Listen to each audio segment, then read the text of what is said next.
சொன்ன மாதிரி சுகர் வந்துட்டாலே நீங்கள் வந்து ஹைப்பர் டென்ஷன் வரதுக்கு சான்சஸ் அதிகமாக இருக்குது. ஸோ அதை செக் பண்ணுங்கன்னு சொல்கிறீங்க. ஸோ ஒரு பேசிக்கான செக்அப் மூலியமாக, ரெகுலர் செக்அப் மூலியமாக அதை தெரிஞ்சுக்கலாம். India is now being a diabetic capital ன்னு சொல்கிறாங்க. 30 to 40% of Indians are going to become a diabetic by 2030 actually. நம்ம ரொம்ப காமனாக 3 important things. ஒன்று, the level of stress in India.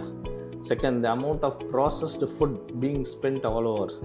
Third வந்து sedentary life style. Blood pressure and diabetes இது ரெண்டும் எப்படி ஹார்ட் அஃபெக்ட் பண்ணுன்ற கொஸ்டின் தான் நிறைய மக்களுக்கு இருக்கும். சுகரும் ப்ரெஷரும் எப்படி ஹார்ட்டை பாதிக்குது அப்படின்றதுன்னா ரொம்ப ரொம்ப முக்கியம். ரெண்டுமே அஃபெக்ட் பண்ணுறது அதோட ரத்த குழாய் தான்.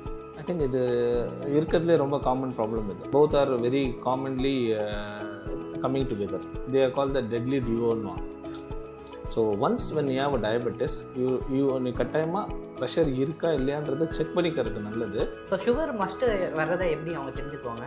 ஏன்னா இப்போது யங்கர் ஜென்ரேஷனுக்கே நிறைய பேருக்கு வர ஆரம்பிக்குது. அது மாதிரி தான் இப்போ நிறைய பேர் கேள்விப்படுவோம். முன்னாடியெல்லாம் வந்து இது ரொம்ப ஏஜுக்கான அப்புறம் தான் சுகர் வரும், இல்லை ஒரு லிமிட்க்கு அப்புறம் வரும்ன்றது. இப்போ இது காமன் ஆயிடுச்சு, டயபெட்டிக்ன்றது காமன் ஆயிடுச்சு.